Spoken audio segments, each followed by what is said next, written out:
Bienvenidas y bienvenidos a su programa Ya lo dijo la Corte, en el cual analizamos las sentencias más importantes, los fallos emblemáticos del máximo tribunal de la República. Y el día de hoy vamos a entender, comentar, analizar el amparo en revisión 750/2018, en el cual la Suprema Corte analiza una serie de temas, una serie de cuestiones de la mayor relevancia vinculadas con el derecho a la seguridad social, con el principio de igualdad, con la no discriminación, con nuestra comprensión de qué es una familia y cómo el derecho tiene que reaccionar y dar cobertura a la realidad social que en este México del siglo XXI, en este México diverso, en este México plural, se manifiesta en una serie de diversidades, nunca mejor dicho, de familias, de relaciones afectivas. Sobre todo esto vamos a estar platicando con Carlos Alberto Araiza. Carlos, te agradezco mucho que estés aquí. Muy bienvenido y re-bienvenido porque ya nos habías hecho favor de acompañarnos. Y Ada Rosa Hoyos. Ada Rosa, qué amable. Gracias por estar aquí también. Qué amable eres, te lo aprecio mucho. Carlos, ayúdanos a entender, lo solemos hacer en el programa, siempre y más tratándose de un amparo que se presta un poquito más. Ayúdanos a entender cuál es el planteamiento inicial de quienes promovieron o quienes acudieron al Poder Judicial de la Federación y la secuela procesal que a la postre permitió este pronunciamiento de la Suprema Corte, por favor. Claro, Miguel, como comentabas, bueno, es un asunto que tiene unos antecedentes bastante interesantes. Se trata de una pareja conformada por dos personas del mismo sexo, en el que una de ellas muere, pero esta persona que muere había estado cotizando al Seguro Social como trabajador y, bueno, a causa de su muerte, su pareja, ellos vivían en concubinato, es decir, no estaban casados porque pues decidieron no hacerlo, o a lo mejor en ese momento la legislación no se los permitía.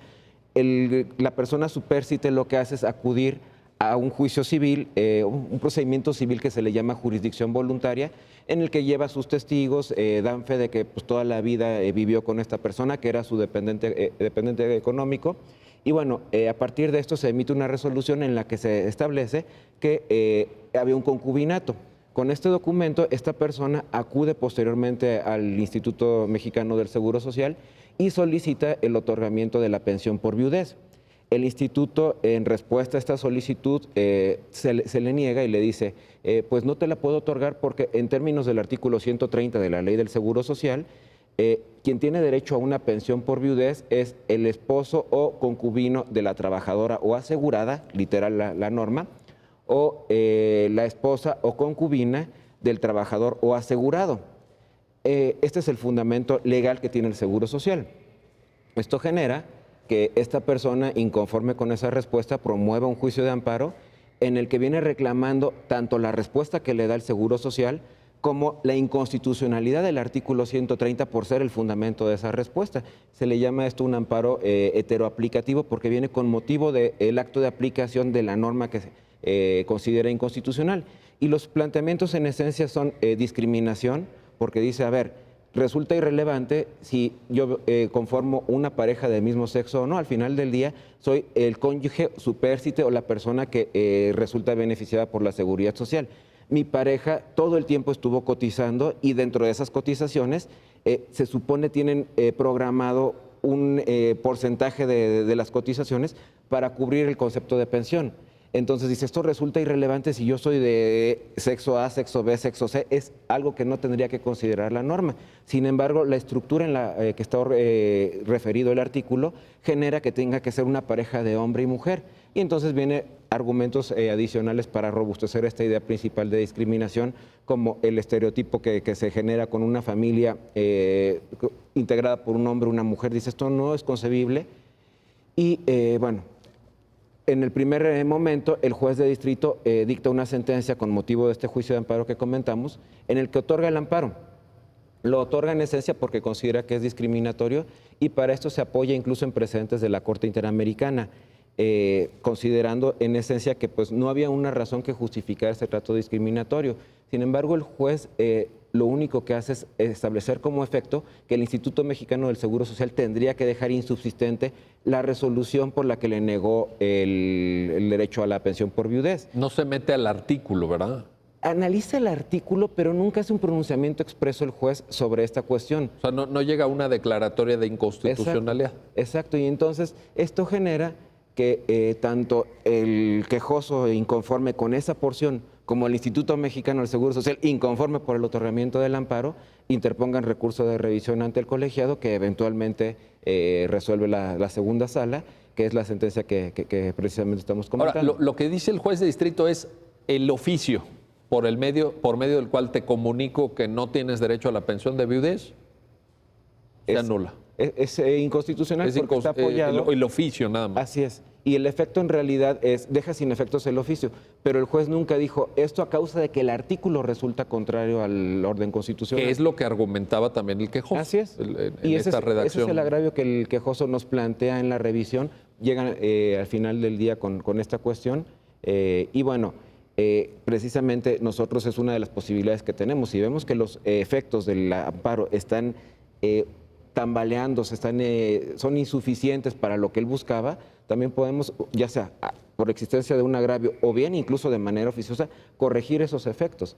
Y bueno, el resultado que da el estudio que se realiza por la sala es decir, es incorrecta esta parte de lo que hizo el juez porque se quedó a la mitad del camino. No bastaba dejar insubsistente el oficio, sino también declarar inconstitucional el artículo. ¿Por qué? Esto es bien importante porque es una de las cuestiones más destacadas de nuestro juicio de amparo. Es que el artículo no se me aplique en el presente ni en lo futuro, sino hasta que se subsane el vicio de inconstitucionalidad. Que eso tiene que ver con los efectos, justamente. Ahorita lo vamos a platicar. A ver, Ada Rosa, la mecánica, la metodología de la sentencia que la segunda sala emplea en este caso es, voy a configurar los derechos que pudieran ser vulnerados y ya que tenga yo muy claro cuál es el alcance del derecho, la concepción por parte de la sala del derecho, lo voy a aplicar al caso concreto.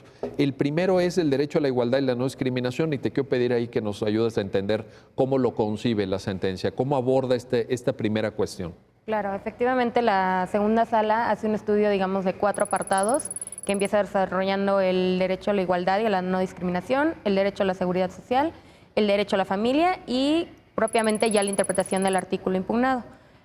Como dices, en el primer apartado de igualdad y no discriminación, la sala vuelve a desarrollar lo que se ha entendido como igualdad, que es un principio, que es transversal, que tiene que permear en todo el sistema jurídico, que no abarca solo a, digamos, a lo que hizo aquí el Seguro Social, sino que también es una obligación por parte del legislador prever estos supuestos, prever que no surjan normas discriminatorias en su redacción.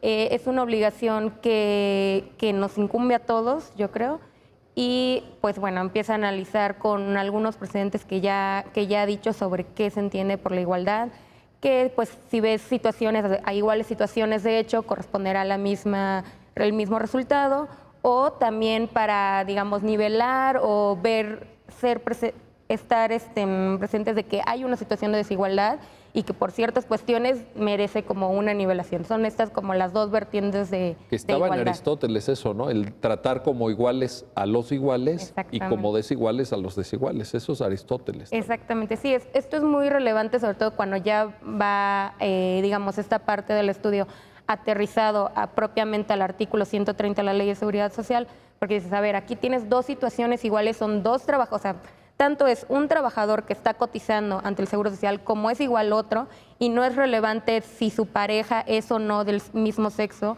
o es de otro sexo. Lo importante es que están en la misma situación de hecho. Ambos trabajadores están cotizando y tienen un beneficio, tienen un derecho para ellos y para sus beneficiarios. Ahora, tú apuntabas algo que creo que vale la pena subrayar y que las personas que están viendo el programa lo valoren y porque eventualmente podrán estar viendo el programa diputados, senadores o futuros diputados, legisladores. El principio de igualdad, y además en la sentencia están detalladas las normas nacionales, internacionales, etcétera, es oponible frente al legislador también. Esto es importante, ¿no? Porque parecería que como que es un tema de IMSS nada más, pero el problema viene desde el diseño legislativo. ¿Es esto así? Así es. Justamente uno de los agravios de quien se viene a la revisión es la Cámara de Diputados como autoridad emisora de la norma. Y uno de los agravios de la Cámara de Diputados es yo tengo libertad configurativa para legislar sobre el tema de seguridad social. Entonces eso significa que yo puedo legislar en el término que yo considere que es correcto y como yo considere que así debe ser. Decimos, sí, pero esa libertad configurativa no puede ser ilimitada, sino que precisamente encuentra una restricción en el principio de igualdad, que también es tu obligación, legislador, estar previendo que no surjan cuestiones discriminatorias con la norma. Entonces también es una obligación para ti, para todos los componentes del Estado, respetar este principio. O sea, lo que nos estás diciendo es, una cosa es que el legislador tenga competencia para regular, por ejemplo, temas de seguridad social o cualquier otro tema, pero de ahí no se desprende que lo pueda hacer como le dé su gana, ¿no? Exactamente. Tiene que observar el principio de igualdad y no Como discriminación. principio constitucional también está obligado, así. Oye, Carlos, en la sentencia hay una referencia a un tema que ha salido ya en el programa en diversas ocasiones, pero siempre me gusta reforzar, porque de repente no estoy seguro que quede tan claro. Categorías sospechosas. La sentencia lo menciona. Ayúdanos a entender por qué es importante el concepto en general y en el caso concreto. Sí, bueno, está relacionado justo con lo que comentaban ahorita con Ada. Es esta cuestión de el deber que tiene el legislador de, a partir de que ejerce su función, que es emitir normas, que no lo pueda hacer de manera indistinta y con total libertad como uno pensaría. Tiene que ceñirse a un marco y ese marco está previsto de entrada en la Constitución. Y el artículo primero es tajante con esto. El artículo primero establece en esencia el derecho a la igualdad. Y ese derecho a la igualdad se entiende en dos vertientes, la igualdad formal y la igualdad material. A ver, ayúdanos a entender cuál es cuál. La igualdad formal, pues es cuando la norma nos dice, todas las personas son iguales ante la ley.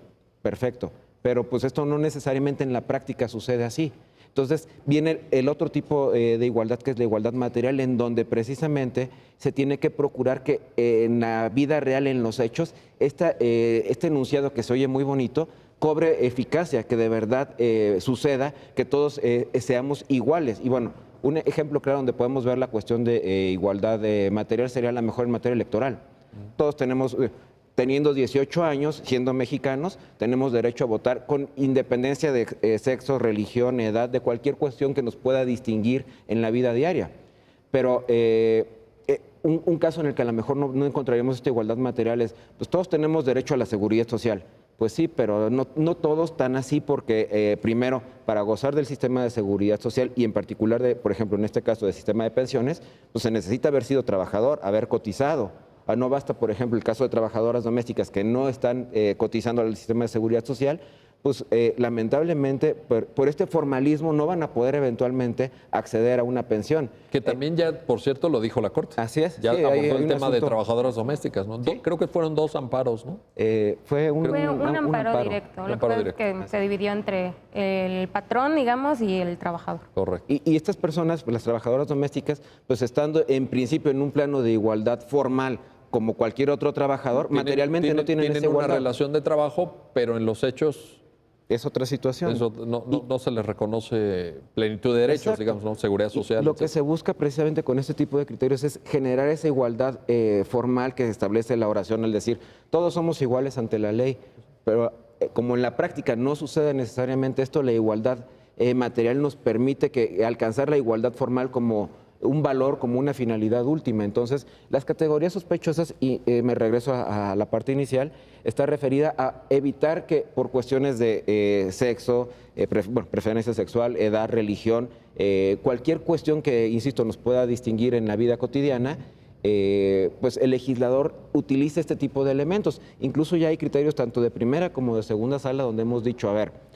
cuando el legislador utiliza este tipo de elementos para hacer alguna distinción, tiene que ser muy cuidadoso, tiene que haber alguna justificación que de verdad amerite la utilización de este tipo de configuración normativa, porque esto en principio lo que genera es desigualdad. O sea, de entrada, y yo creo que un poco la denominación va por ahí, categorías sospechosas es que de entrada, si el legislador utiliza alguno de estos conceptos, algunos de estos términos, prende un foquito amarillo. Así es. Casi amarillo, casi tirándole Así es, tirándole a entre naranja y rojo, ¿no? decimos. Por ahí. ¿no?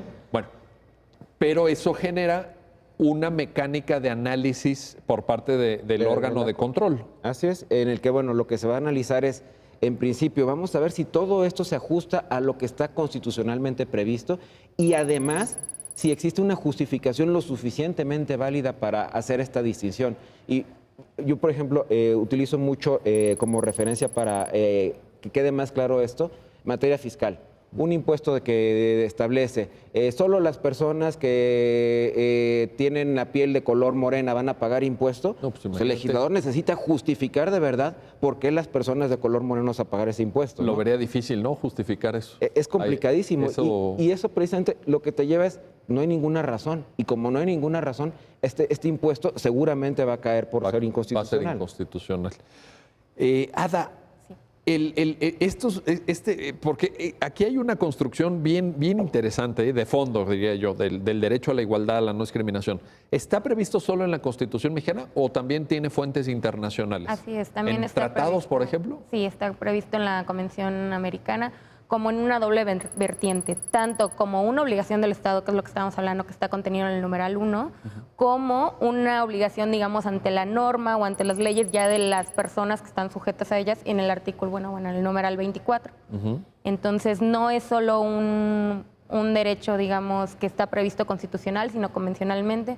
Incluso también digamos, en este tema de seguridad social, el Comité del Pacto Internacional de Derechos Económicos, Sociales y Culturales ha emitido diversas recomendaciones donde reconocen el derecho de igualdad para la seguridad social. ¿Y la Corte Interamericana de Derechos Humanos lo ha aplicado también? Sí, por ejemplo, en casos como está el caso de Atala Rifo, está el caso de Duque contra Colombia, que son como, digamos, no muy parecidos, pero también tienen un tema de igualdad, de discriminación. Bueno, en el caso de Atala Rifo, no discriminación por preferencia sexual, ¿no? Que de alguna manera empata también aquí, ¿no? Exactamente, igual en el caso de Duque contra Colombia también es por una preferencia sexual que se da la discriminación. Y la Corte Interamericana le ha dado un carácter especial a este derecho, ¿no? Dice, es jus cogens, es algo súper vinculante, es algo que de veras le tenemos que poner atención mayúscula, ¿no? Así es, efectivamente, sí, es lo que decíamos un poco, que es como un principio constitucional, digamos, no por decir el más importante, pero es de los más importantes, que a partir de él se va a desarrollar todo nuestro sistema jurídico. Es que tú decías algo bien interesante, decías, es transversal. Entonces, el derecho a la igualdad y no discriminación nos puede servir para analizar temas fiscales, ¿no? Tú lo mencionabas, Carlos, nos puede servir para temas de derecho electoral, también lo citaste. O sea, este carácter transversal que tú subrayabas, pues le da una enorme riqueza también argumentativa y creo que la propia sentencia lo refleja, ¿no? Cómo va construyendo esto. Y yo subrayé algunos párrafos de la sentencia porque me parece que son aplicables a muchos casos futuros. Por eso la mecánica, me interesaba subrayar la mecánica, la metodología de desarrollo y abordaje del tema. Y de hecho, mira, vale la pena también, este es el primer precedente en el que la segunda sala declara inconstitucional el artículo 130 de la Ley de Seguro Social. Ya habíamos tenido en alguna ocasión una oportunidad previa de analizar otro artículo de la misma ley por el mismo problema. Sin embargo, en aquella ocasión, el método que utilizó la sala, no puedo decir fue malo o fue bueno, fue la decisión que se tomó, creo que está razonado el porqué, fue una interpretación conforme, en donde... del artículo cuestionado, ¿verdad? Así es. En aquella ocasión era otro artículo distinto en el que se planteaba la misma cuestión de la norma genera discriminación por establecer que tienen que ser fórmulas de personas de un sexo diferente entre sí. Y la segunda sala lo que hizo fue recurrir a uno de estos artículos que encontramos en la parte genérica de toda ley, en donde establece trabajador es toda aquella persona que... Entonces, a partir de esa definición, la sala dio una interpretación de, mira, el artículo que me estás cuestionando, si lo leo a partir de este otro artículo, entonces utiliza un concepto más neutro que es el de trabajador y entonces ya no se entiende referido a una persona de un sexo determinado y de un sexo contrario. Entonces... en aquella ocasión ese fue el criterio que adoptó la Corte, sin embargo, entre aquel asunto y este que estamos comentando ahora, hubo un primer amparo también, el amparo en revisión 710-2016 de la segunda sala, en donde se dejó atrás esta posibilidad de utilizar la interpretación conforme.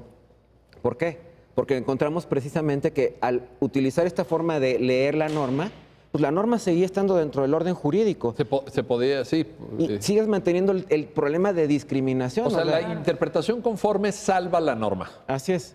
Sí, es pues digamos un filtro por el que dice, mira, la norma es constitucional siempre que la leas de esta manera. Y es una forma muy válida de hacer una interpretación. Sin embargo, aquí la sala se dio cuenta de que ya no podía mantenerse este tipo de criterio, porque al final del día la discriminación seguía estando en la norma.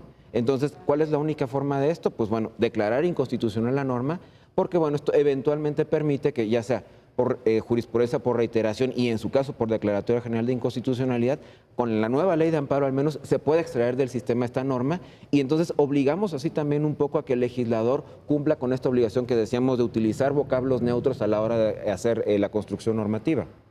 Que tiene la mayor importancia. Yo creo que esto es algo sobre lo que siempre hay que insistir, el cuidado que debe tener el legislador en la protección adecuada, usando los términos bien utilizados que se requieren para proteger derechos humanos. Bueno, déjenme hacer una pausa, no se vayan, regresamos enseguida para seguir hablando de este importante pronunciamiento de la segunda sala del máximo tribunal de la República, vinculado, ya lo ven ustedes, con derecho a la seguridad social, no discriminación, igualdad y lo que abordaremos enseguida, derecho a la familia y otras cuestiones del máximo interés. Regresamos enseguida.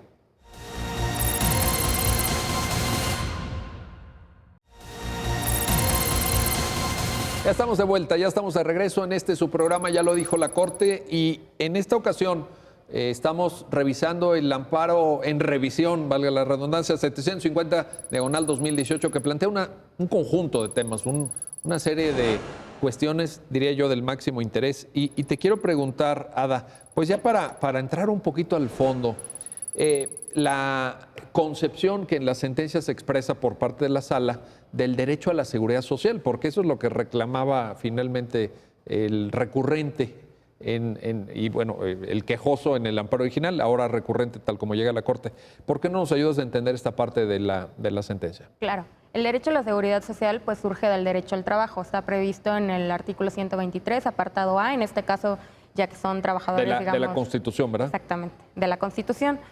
Y bueno, el derecho a la seguridad social, pues claro, viene de la lucha de los trabajadores por una protección no solo para ellos, sino también para sus beneficiarios, los cuales pueden ser por consanguinidad o por afinidad, como digamos que sería el caso.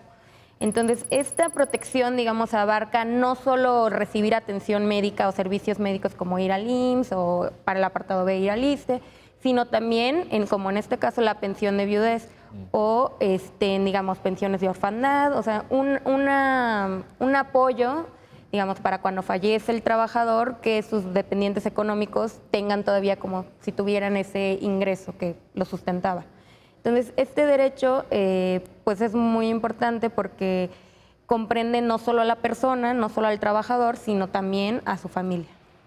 Oye, Carlos, en esto que dice Ada, me surge una reflexión. A ver, parece que a veces los derechos los damos como por supuestos, ¿no? Como que, bueno, pues hay un IMSS o hay un ISSSTE y pues nos tiene que atender, o hay una ley que regula esto de la manera que sea, pero ahí está la ley.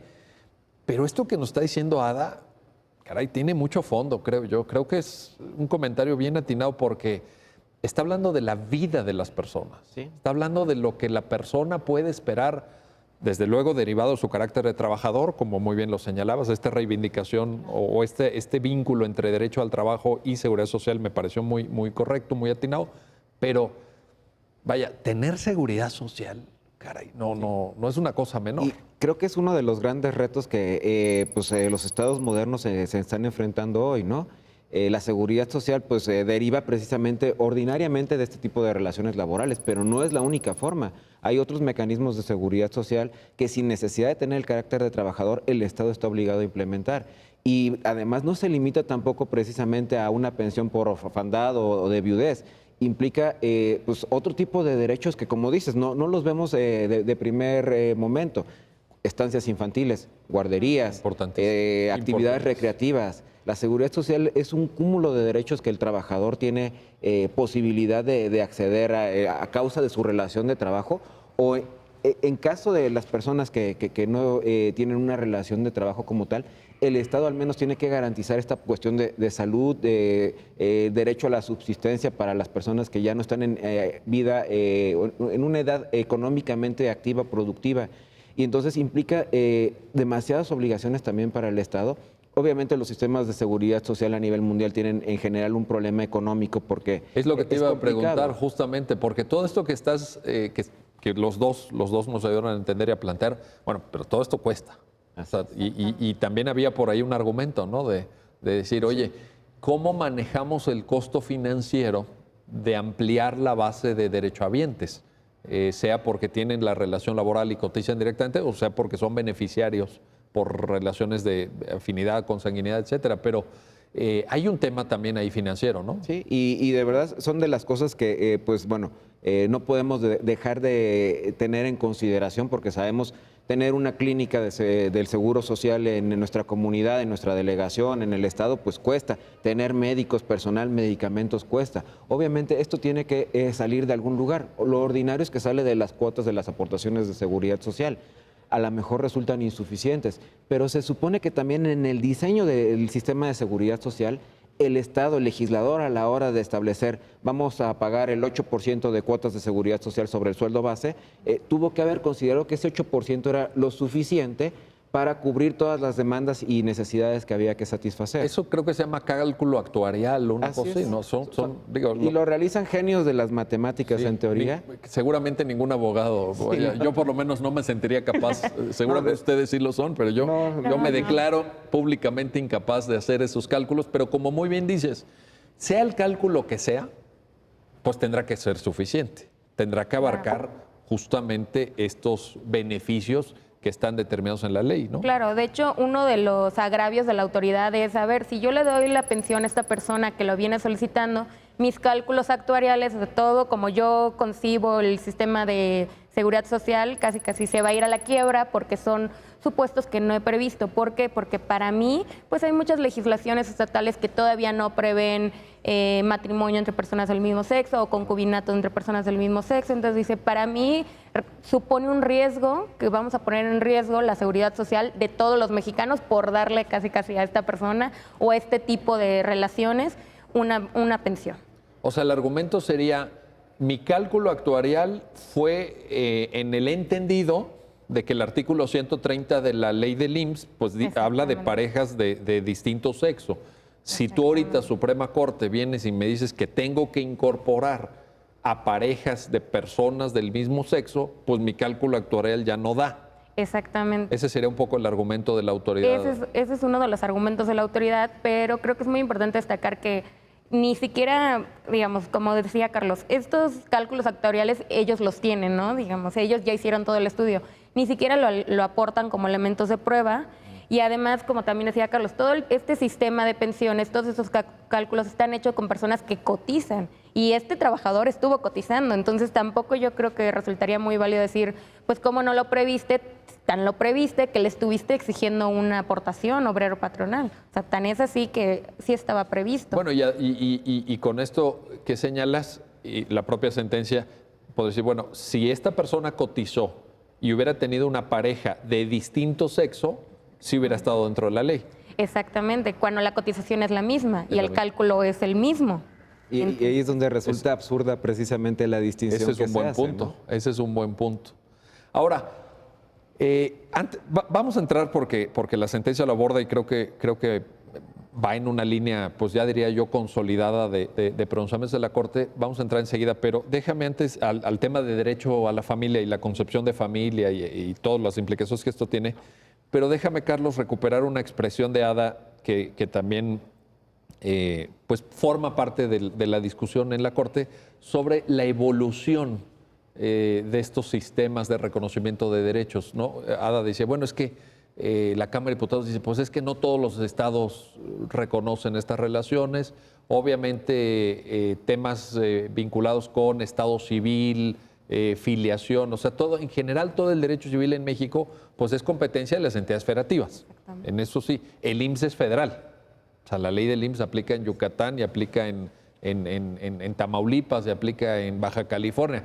Pero la determinación del matrimonio, filiación, concubinato, etcétera, ese sí es materia local. Entonces ahí tenemos un punto, ¿no? Sí, y bueno, fíjate, ese es uno de los temas que me parece también muy interesantes de este caso y del otro amparo que comentamos hace un rato que ya también la Corte había analizado, el amparo 710-2016. En aquel asunto lo que se analizó fue la ley del Instituto de Seguridad Social para los Trabajadores al Servicio del Estado, del ISSSTE. Del ISSSTE.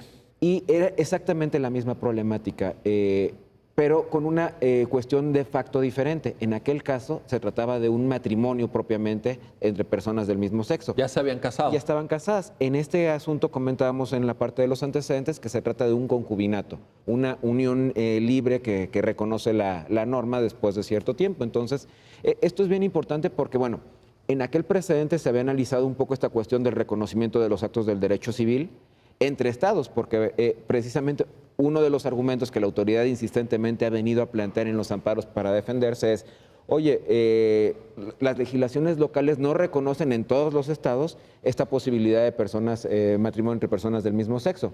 Sí, lo cual es cierto, ¿eh? O sea, en esa parte, pues sí. Pero también con los precedentes que al día de hoy ha construido la Suprema Corte, pues en realidad estas normas son inconstitucionales en todos los casos. Ya habíamos hablado en alguna ocasión de la norma de Oaxaca en el Código Civil. Es correcto. Que establece hicimos un programa. Así es. Tú nos acompañas, sí. Sí, y precisamente Oaxaca era un caso en el que teníamos esta situación que prohibía el matrimonio entre personas del mismo sexo. Se llega a un criterio en el que se establece que esta norma es inconstitucional y bueno, decíamos, al final del día esto va permeando en todos los sistemas locales jurídicos para que eventualmente traten de reformar la norma y si no lo hacen, entonces los ciudadanos tienen la posibilidad de acudir a un juicio de amparo. Pero con esta cuestión del problema que se genera entre la diferencia de estados, es una realidad, no la podemos negar. Pero una cosa es que sea la realidad que tenemos normativamente y otra que esa realidad sea jurídicamente correcta. Y ese es el tema que traemos de trasfondo. Ahora, aquí digo, no sé que no forma parte de la sentencia y lo pongo casi como diríamos, como de obiter dicta, ¿no? Como de a mayor abundamiento, ¿no? Ya que iba yo pasando por ahí, pero déjenme plantearles esto, que ojalá algún día llegue a la Suprema Corte y quienes nos están viendo, si hay algún abogado de estos imaginativos, ojalá lo pueda plantear, pero ¿por qué no pensar en las obligaciones que tienen los órganos administrativos de inaplicar normas que ya han sido declaradas inconstitucionales o inconvencionales? Porque en esto también, pues el IMSS un poquito, pues se lava un poco las manos, ¿no? O sea, evidentemente el departamento jurídico del IMSS, sus asesores jurídicos, saben que la Corte ha dicho una y otra vez, es inconstitucional discriminar por preferencia sexual, el matrimonio entre personas del mismo sexo no solamente es constitucional, sino que es casi obligatorio preverlo en las legislaciones. O sea, tenemos opiniones consultivas de la Corte Interamericana, la 24, por ejemplo, tenemos precedentes. O sea, hay un marco de convencionalidad. Hay sentencias de tu Suprema Corte. Oye, órgano administrativo, órgano del Poder Ejecutivo, IMSS, ISSSTE, ¿no sería momento también de que ya en el ámbito, sus competencias, artículo 1, párrafo 3 de la Constitución, pues también le entraran? Porque si no, si lo dejamos todo al amparo, es que ahorita que te escuchaba ya, sí. Esta persona se fue a la jurisdicción voluntaria, se fue al amparo, llegó a la Suprema Corte, caramba, pues yo no sé si todos los mexicanos puedan tener ese espíritu de lucha y de defensa de sus derechos. De hecho, es muy importante lo que dices porque en los antecedentes de este caso, como recordamos, el juez de distrito le concedió el amparo para que el IMSS dejara insubsistente ese oficio y emitiera otro, Sí. ¿no? Pero, bueno, al promover su recurso de revisión, pues es una decisión que queda sub judice, o sea, todavía no está firme, se puede revisar. Y lo curioso en este caso es que en ese inter ya promovieron revisión, o sea, le impugnaron en la Cámara de Diputados, se impugnó el quejoso. Y en ese inter, como que el IMSS trata de cumplir esa sentencia del juez de distrito y emite un nuevo oficio. Y incluso nos llega aquí el informe y dice, mira, él ya tiene su pensión, ya no estudias la constitucionalidad, ya cesaron los efectos. O sea, como que pareciera que él ya quiso cumplir, como que pareciera que ya quisiera acatar la sentencia. Aunque había una sentencia. Pero es muy importante porque esa sentencia no está firme. No está y como firme. es un acto administrativo, no se puede revocar unilateralmente. O sea, necesitaba una sentencia que ya estuviera firme. Y, bueno, en amparo, para que se considere la cesación de efectos como causal de improcedencia, se requiere que los efectos queden destruidos totalmente. Y como decíamos, si solo le están otorgando la pensión, la norma sigue ahí, Sí. el mensaje sigue ahí Sí. y sigue diciendo trabajador con mujer, trabajador con esposa, el mensaje sigue ahí. Y tan es así que el quejoso viene y dice, es que a mí me lo pueden volver a aplicar en cualquier momento. Entonces, es muy curioso porque pareciera que entonces la autoridad como como que no me generes un precedente de inconstitucional, mira, aquí Pues ya voy a claro, cumplir. porque a lo mejor pues ya también ellos preveían lo que pudiera, que fue lo que al final la Corte dijo, ¿no? En esta Claro. sentencia. O sea, el artículo 130 de la ley del IMSS es inconstitucional. Y fíjate, con lo que preguntabas, es un tema muy interesante porque es el formalismo que muchas veces estamos acostumbrados a seguir por tradición a la mejor o sin cuestionarnos esto. Es que así ha sido, ¿no? Así es. Yo creo que la mayoría de nosotros estudiamos bajo criterios formalistas. Así es. Sí. Sí, y la ley de amparo de entrada nos dice, a ver, para que una autoridad, bueno, la jurisprudencia que emite la Suprema Corte o los tribunales colegiados es obligatoria, pero para los órganos jurisdiccionales, para la autoridad administrativa, pues en realidad queda prácticamente en su discrecionalidad poder determinar si hace o no caso a este tipo de Ahora, jurisprudencias. yo te lo preguntaba por esto, porque la reforma constitucional de 2011, al artículo primero, ya señala la obligación de todas las autoridades, claro, agrega, en el ámbito de su competencia, para respetar, garantizar, promover todo eso que ya sabemos en esa fórmula compleja, los derechos humanos. Entonces, yo no sé si se prestaría, insisto, no es materia de la sentencia Sí, no, y lo pongo pero- como reflexión, pero yo creo que es bien interesante. La pregunta sería, ¿qué compromiso debe tener el IMSS, el ISSSTE u otras, o el INE, o el Banco de México, o la SEP, con la protección de derechos humanos que pudieran eventualmente ser vulnerados por una determinación legislativa? Claro, no, y la respuesta sería pues directa. Precisamente a partir del artículo primero pueden precisamente decir, inaplico este artículo o incluso vámonos a un caso todavía más laxo, en el que dicen, no lo voy a inaplicar, lo que voy a hacer es la interpretación conforme Por de la que ejemplo, hablábamos por ejemplo. y le doy la Por- vuelta exacto, para muy buen poder punto. dar la Muy buen solución, punto. ¿no? Pero como expresión del compromiso con la defensa de los derechos. Porque Así es. si no también, creo que en el Estado mexicano de pronto cuando uno lee este tipo de sentencias, este tipo de casos, no puede uno más que dejar de admirar, o sea, no puede uno no admirar pues al promovente, no reconocer lo avanzado del criterio de la Corte, lo bien construido la sentencia, pero seguramente es un caso que llegó, que fue así resuelto, pero habrá casos que ni lleguen o que no se resuelvan así o que queden en el limbo, ¿no? No, y mira, ya tenemos precedentes, insisto, sobre ley del IMSS. No, ya está. Y Pero de primera y de segunda sala, vaya, y construcciones de igualdad estamos muy... esperando que a lo mejor nos pudiera llegar, sabemos que hay otro sistema de seguridad social también, el ISFAM. Y las normas Paramilitar. del ISFAM son mucho más estrictas que las del Seguro Social o las Militares. del los Sí. militares. No hay precedente. Al día de hoy no tenemos, que yo tenga ubicado algún precedente, pero como la legislación militar es tan estricta en forma general para el sistema que está diseñado, seguramente si nos sentamos a revisar vamos a encontrar que tiene el mismo tipo de dolencias que encontramos en la legislación que nos aplica a los no militares. Y sería muy interesante también que este tipo de asuntos eventualmente nos dieran para ahora sí ya tener una línea en todo lo que se refiere a seguridad social para poder pues generar un criterio mucho más amplio. Ahorita ha sido criterio por ley, por artículo. Eventualmente esto permea a otros artículos que están construidos sobre la misma estructura, porque además creo que esa es una de las partes valiosas de estos criterios. La Corte no se limitó nada más a un estudio jurídico. Hicimos incluso un estudio gramatical en donde nos metimos con unos conceptos que pues a la hora de analizarlos, ¿qué es el morfema flexible? Sí, bueno, pero es importante. Y Qué bueno que lo son hicieron. herramientas porque que tenemos que utilizar es que el como problema abogados. es cómo quedó redactada la norma. O Exactamente. sea, viene de ahí, ¿no? Sí, y si el problema es la redacción, pues voy a tener que hacer uso de las herramientas que me permitan ver si esa redacción afecta o no un derecho. Y entonces nos metimos un poco a ver cuestiones de gramática para decir, a ver, cómo está estructurado la palabra, el enunciado. Y a partir de esto decir, no, pues veo claramente, dice el proyecto, establece fórmulas. ¿Y esas fórmulas a qué se refiere? Pues lo que mencionaba Ada, trabajador o asegurado con cónyuge o concubino. Ahí está un cuadro. Sí, Ah, En la sentencia exactamente. hicieron un cuadrito sinóptico ahí para ver en el enunciado A quién es el derechohabiente, quién es el beneficiado, así, ¿no? así es, y el sexo al que se refiere la palabra que utilizó el legislador. Entonces, regresando con el planteamiento inicial, pues bueno, sí, lo óptimo sería que el Instituto Mexicano del Seguro Social, a la hora de que se le presentan estos casos, pues optara por el camino fácil, no el fácil jurídicamente y correcto, que sería decir, a ver, te voy a dar la pensión pese a que de entrada no me encuadras en el supuesto normativo.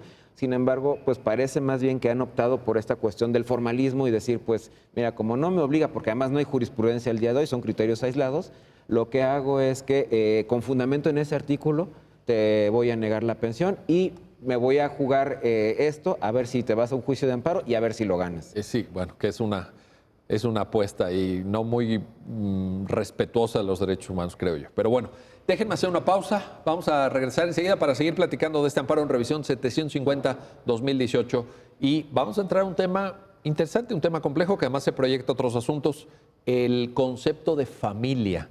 ¿Qué es familia? ¿Cómo debe ser entendida? ¿Y cuál es el objeto de protección que la Constitución, los tratados internacionales y la ley le deben dar a la familia? Regresamos enseguida.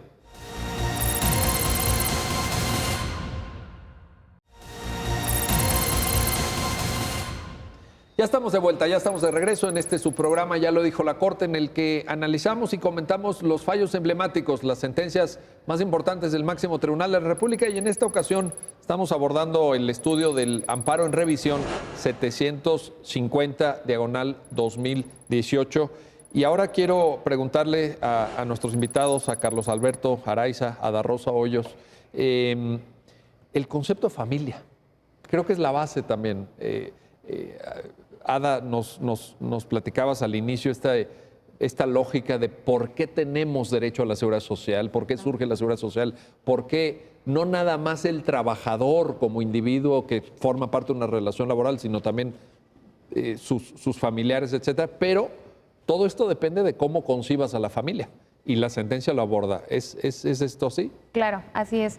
La sentencia parte de la acción de inconstitucionalidad 2/2010, en la que el Tribunal Pleno ya se había pronunciado sobre que familia no es matrimonio, no es igual a matrimonio. Familia es una cuestión social que va cambiando, que puede englobar diferentes modelos de familia. O sea, no solo puede ser como el papá, la mamá, los hijos, pueden ser familias y el papá y la mamá casados, ¿no? Exactamente. Pueden ser familias monoparentales, familias homoparentales. Porque, ¿qué es lo que tienen en común estos para denominarse familia? Pues lazos afectivos, compromiso, apoyo, solidaridad, que van más allá de si están casados, si no, si son personas del mismo sexo, si son personas de diferente sexo, va mucho más allá de eso el concepto de familia. Y que todos los modelos de familia requieren protección. Protección constitucional, protección en todo, en el sentido amplio, digamos, si lo queremos ver así, de familia. Porque la Constitución y los tratados lo que ordenan es que se proteja a la familia, pero no nos dicen que es familia. Exactamente, sí, lo que se ha hecho es como acudir un poco a los códigos civiles o bueno, si ya nos vamos muy histórico, a cómo la Iglesia consideraba que es una familia, pero pues eso ha ido cambiando. Bueno, para incluir otros supuestos que no deben de ser dejados o discriminados. Y yo diría, ha ido cambiando afortunadamente, ¿no? Así es. Porque ahora que dijiste lo de la definición de familia por la Iglesia, no, como que Sí, no, bueno, pues luego muchas instituciones del derecho civil. Sí, vienen de ahí. Bueno, de ahí. el matrimonio en el siglo XIX, antes de las leyes de reforma, era matrimonio eclesiástico todavía, ¿no? O sea, ¿quién casaba a las personas, a las parejas? Pues la Iglesia. Y es que como sociedad somos dinámicos, entonces el derecho no lo va a hacer a la par, pero tiene que ir reconociendo los nuevos fenómenos que se van dando en la sociedad. Y precisamente si la familia, como una de las instituciones de la sociedad, ha tenido evolución, el derecho también debe tener una evolución, y esta evolución la tenemos a través de criterios interpretativos en donde decimos, a ver, si bien en algún momento la familia estaba conformada por mamá, papá e hijos, pues el día de hoy con la sociedad moderna, en los tiempos actuales, no necesariamente esto es así. Entonces tenemos que dar el siguiente paso y decir, bueno, hay otro tipo de familias, son las familias, como decía Ada, homoparentales, o las familias en las que es el abuelo con los nietos el que se encarga de la manutención del vínculo que se genera, y pues esto también tiene que ser reconocido en la norma y no por, oye, no estás casado, ¿cómo me voy a casar con mi abuelo? Somos familia. El concepto de familia es mucho más amplio que el acto formal de acudir a un juez de registro civil y dar fe de un acto de carácter civil meramente. El concepto de familia, insisto, es muy práctico, muy amplio, y esa amplitud precisamente permite que a la hora de analizar alguna norma jurídica que está referida a la familia, pues el juzgador y la autoridad también se va a encargar de la aplicación de la norma estén obligados a tener un criterio mucho más amplio en cuanto a lo que debe entenderse por la familia y la protección a la familia como sujeto de derecho. Oye, esto que mencionas es muy interesante porque lo que aquí veo es una relación que luego en la carrera de Derecho como que se explica medio o de plano no se explica entre realidad social y norma. Es decir, con esta explicación que nos estás dando, Carlos, debemos entender que es la realidad social en su dinamismo, en el cambio que muy bien los dos referían, la que alimenta el concepto jurídico de familia. No es al revés. No es la norma dice, familia para mí es esto, 1 o 2 o 3 o lo que sea, pero es solo esto. No, aquí lo que estoy interpretando de tu comentario es la realidad cambiante dinámica social alimenta el concepto jurídico de familia, que es la materia o el objeto de protección y tutela. Claro, obviamente, bueno, esto es una de las formas en las que la filosofía del derecho concibe precisamente la creación de la norma. Habrá sistemas en las que a lo mejor la norma y el sistema es tan duro que pues precisamente establecen un modelo y ese modelo no se puede cuestionar, ¿no? Pero vamos, en un Estado democrático, en un Estado en el que los ciudadanos podemos participar, tenemos órganos para hacerlo, pues precisamente esa realidad social que se va construyendo es la que va alimentando a la norma. A lo mejor en un régimen autoritario, pues nos guste o no, nos va a decir la norma, el matrimonio es la unión de un hombre y una mujer y no hay manera de que podamos salir de ahí. Pero en un Estado democrático creo que sí es una de esas características porque precisamente la sociedad es la que va generando nuevos fenómenos y esos fenómenos los retoma el derecho para tratar de evitar problemas al interior de la sociedad y el derecho al final de día como normas, conjunto de normas que deben de observarse en esta sociedad, reconoce esos fenómenos que se van dando en la vida diaria. Entonces, llevándolo al otro extremo, el comercio electrónico. Hace 30 años no lo considerábamos. Excelente ejemplo. Y hoy en día forma parte de nuestra realidad, ¿eh? Yo creo que muchos de nosotros, pues que compramos por internet, que si pides tu transporte, tu servicio de movilidad, pues apretando una tecla o apretando la pantalla de tu teléfono. Y eso no estaba legislado ni regulado. Entonces, ese tipo de fenómenos nos ha llevado a un reconocimiento en la norma. Qué bueno que sea así, pero también, insisto, así como la situación que comentamos con el legislador, de que el legislador tiene límites, pues también al momento de que va reconociéndose este tipo de situaciones debemos de estar siempre con la otra mano teniendo en cuenta los derechos que pueden estar en juego y las afectaciones que van a generarse, ¿no? A ver, Ada, te pregunto ahora por esta última afirmación de Carlos que me parece importantísima, porque aquí, al final del día, de lo que estamos hablando es del ejercicio de derechos humanos, de derechos fundamentales humanos, como le queremos llamar, y yo creo que eso también debe de ponernos sobre aviso, debe ponernos en alerta de que aquí no se trata de cualquier cuestión, no se trata de una cuestión menor o anecdótica o de que la sociedad ya está cambiando y ahora, voy a poner un ejemplo, ¿no? En vez de ir tanto al cine como íbamos nosotros cuando estábamos más jóvenes, ahora ya están en casa viendo Netflix o las pautas de consumo están cambiando. No, aquí se trata, sin que eso, no quiero minimizar eso, por supuesto, pero en este caso que la Corte atiende se trata del ejercicio de derechos fundamentales.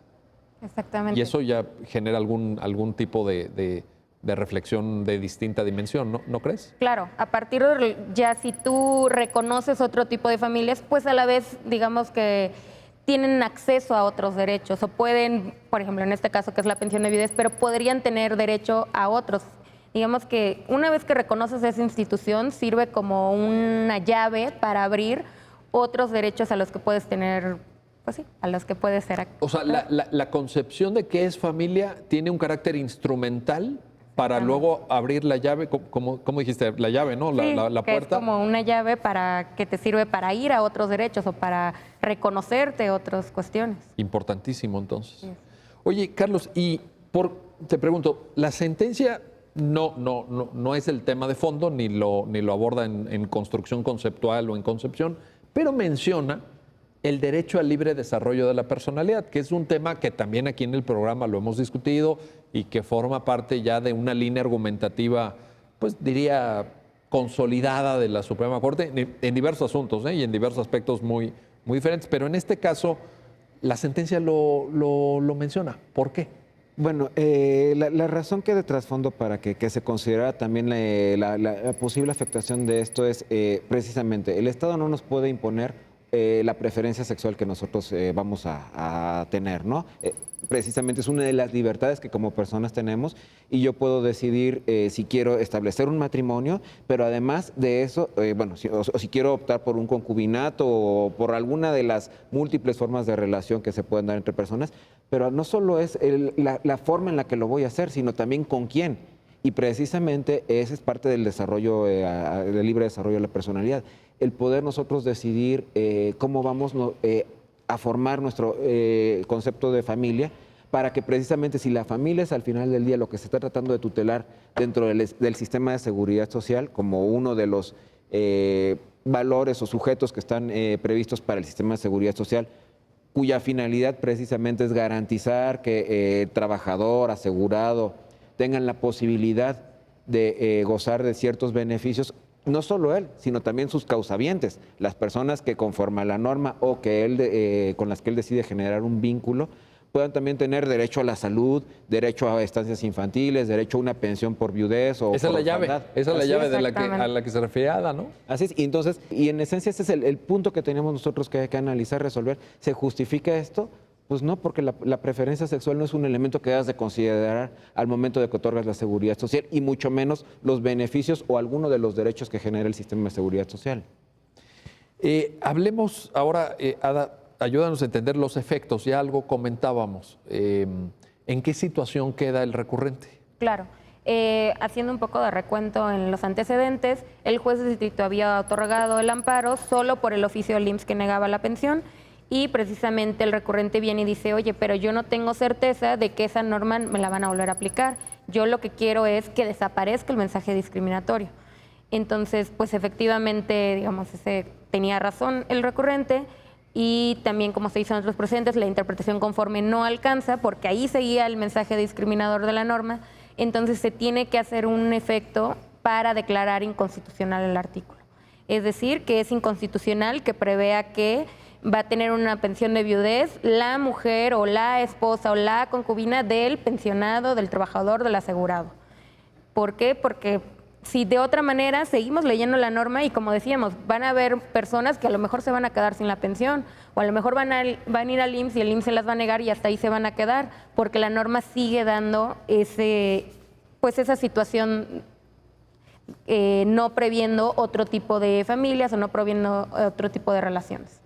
Pero entonces, la consecuencia es que el artículo 130 de la ley del IMSS a esta persona no se le va a aplicar ni en el presente ni en el futuro. Porque si hubieran dejado en la línea argumentativa del juez de distrito insubsistente el oficio, que luego, por cierto, qué bueno que ya lo habías comentado, en el curso del procedimiento del IMSS luego retira el oficio, ¿no? Y dice, no, sí, mira, sí te vamos a reconocer. Pero... Exacto, y con mayor razón, digamos, ahí digamos que ponemos en duda que el IMSS lo haya hecho. Pero ¿qué tal si dice, ya se la otorgué, si hubiese ido esta persona con su amparo y luego dice, bueno, te la quito otra vez? Entonces, precisamente por eso es también la aplicación futura. Es a ti, no te la van a volver, no tienes que volver a ir al amparo, no tienes que volver a instaurar un procedimiento para hacer el mismo reclamo, que tú tenías razón, que tú ya venciste, que ya se declaró que es inconstitucional, sino que tú ya tienes un derecho y ya tienes esa protección. Ahora, esta línea argumentativa de la Corte que Ada refiere y el hecho de que ya no se permite interpretación conforme, de que se fueron al fondo para analizar el 130 en términos de la inconstitucionalidad y también inconvencionalidad, porque se citan precedentes interamericanos que tú ya también mencionaste. ¿No te parece, Carlos, que va en la línea de, digamos, una lectura constitucional del conjunto del ordenamiento, de una lectura del ordenamiento como condicionado ya al respeto a los derechos humanos? Te lo digo porque recordando el curso que yo tomé de Derecho de la Seguridad Social en la carrera, digo hace muchos años evidentemente, pero pues todo esto no se planteaba. O sea, el derecho a la seguridad social era una cosa administrativa, administrativo laboral, ¿no? De derecho administrativo laboral, etcétera, que sí se mencionaba el 123 de la Constitución, pero era una lectura legalista. Yo creo que lo que Ada nos acaba de platicar y lo que tú también ya nos comentaste es una lectura constitucional. Caramba, gran cambio. ¿Es correcto o no? Y también es, es correcto, pero es entender la Constitución, no nada más, incluso seguramente te pasó cuando estudiamos Derecho Constitucional nos enseñaban, la Constitución tiene una parte orgánica y una parte dogmática. Sí, claro, y la bueno, dogmática son los primeros 29 artículos. Sí, y entonces, en automático, el artículo 123, que establece derechos de los trabajadores, pues quedaba excluido de esta cuestión. Y también derechos políticos, por cierto. Sí. Aquí Así hago es. un paréntesis, porque como no están en los primeros 29, Exacto. Era una lectura formalista que se realizaba de la Constitución, vigente en aquel momento, muy válida a la mejor, pero que el día de hoy, entendiendo el sistema jurídico como un conjunto que interactúan las normas entre sí, no podemos hacer esta división. Y entonces la Constitución establece derechos no solo en los primeros 29 artículos, o no los reconoce en realidad, sino que en cada artículo, hasta artículos que pareciera que no establecen un derecho para la persona, como sería el Congreso de la Unión en el 73, es competente para legislar en estas materias, de trasfondo hay un derecho que es el derecho a la seguridad jurídica. Yo tengo derecho a saber qué es lo que puede hacer el Congreso de la Unión, entonces también acaba siendo un derecho de carácter sustantivo, aunque sí es cierto, está más referido a cómo va a funcionar el Estado, pero también de trasfondo hay una lectura de derechos humanos que nos permite precisamente interactuar entre normas para decir, a ver, no es seguridad social nada más como tal, es seguridad social, derechos humanos, involucra también derecho administrativo, pero no es de forma aislada como tenemos que hacer la lectura ya hoy en día, me parece, de muchos temas, porque nos podremos quedar, el derecho fiscal es la misma situación, incluso en algún momento no procedía el amparo con el derecho fiscal porque no estaban los 29 artículos primeros, ¿no? muy buen ejemplo, sí, porque el 31 fracción cuarta, ¿verdad? Los Así famosos es. principios de los impuestos. ¿Y cuál era la respuesta? Pues si no te gustan las normas fiscales, entonces pues el día de la elección vota por otro legislador y que te establezca otro impuesto.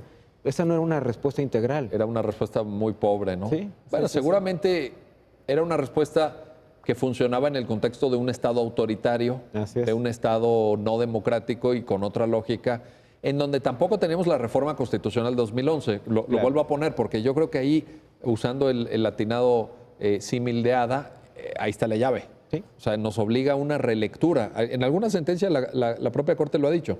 Hay una relectura de los derechos después de la reforma 2011. Sí, y bueno, a todos los que nos dedicamos a cuestiones relacionadas con la impartición de justicia, esa reforma constituye un paradigma de antes y después. Tenemos que cambiarnos el chip prácticamente para entender el sistema jurídico ahora en conjunto y a partir de los derechos humanos y no verlo de manera aislada e interna, porque era lo que sucedía. ¿Un nuevo paradigma? Yo creo que sí. ¿Un antes y un después? Indebidamente sí, porque el paradigma siempre ha estado ahí, pero formalmente creo que sí constituye un punto de distinción.